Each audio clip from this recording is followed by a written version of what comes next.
নমস্কার বন্ধুরা, আজ আমি আপনাদের এমন একটা মেলার সন্ধান দেব যে মেলার নাম হয়তো আপনারা আগে কখনো শুনেনি।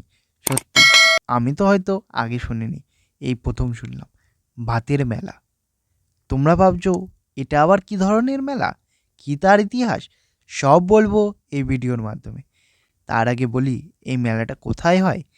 এই মেলাটা হয় পশ্চিমবঙ্গের বর্ধমান জেলার সমুদ্রগড়ের ভাগীরথী নদীর তীরে অবস্থিত কাঞ্চনতলা।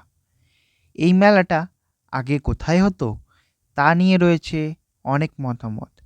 এই মেলাটা আগে, যেটি এখন ঘোলাপাড়া নামে পরিচিত, সেই ঘোলাপাড়ায় একটি বটগাছ ছিল। সেই বটগাছটির নাম ছিল সিদ্ধেশ্বরী বটগাছ। সেই বটগাছের তলায় প্রতি বছর এই মেলাটি হতো।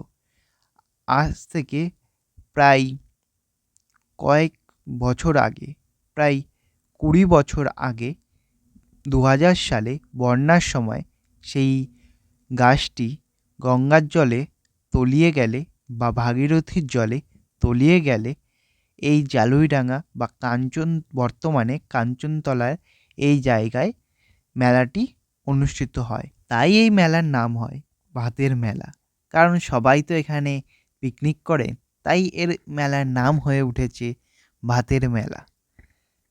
তো এটাই ছিল ভাতের মেলার ইতিহাস। এবার বলি এই মেলায় আসবে কি করে। এই মেলায় আপনি দুভাবেই আসতে পারেন, সড়ক পথে বা রেলপথে। সড়ক পথে আপনি আসতে চাইলে আসতেই পারেন। সড়ক পথে আপনি নবদ্বীপ থেকে এই কাঞ্চনতলা বা কালনা যাওয়াগামী বাসে উঠেই কিন্তু এই মেলায় আসতে পারেন। তাছাড়াও ব্যান্ডেল কাটোয়া লোকাল বা হাওড়া কাটোয়া লোকাল ধরে আপনি সমুদ্রগড় স্টেশন থেকে নেমে মিনিট 25-এর হাঁটা পথে আপনি এই মেলা প্রাঙ্গণে এসে পৌঁছে যেতেই পারেন। আর আপনি যদি কোথাও পিকনিক করার জন্য স্থান খোঁজেন বা পিকনিক করার মতো জায়গা যদি না খুঁজে পান, তবে আমি বলবো অবশ্যই একবার এই পিকনিক মেলা বা ভাতের মেলায় এসে দেখুন, সত্যিই আপনার মন ভালো হয়ে যাবে। আজকের ভিডিওটা এইটুখানি। ভিডিওটা ভালো লাগলে লাইক, শেয়ার এবং কমেন্ট করতে ভুলবেন না। আর দেখা হচ্ছে নেক্সট ভিডিওতে। ততক্ষণ ভালো থাকুন, সুস্থ থাকুন আর ভালো রাখুন।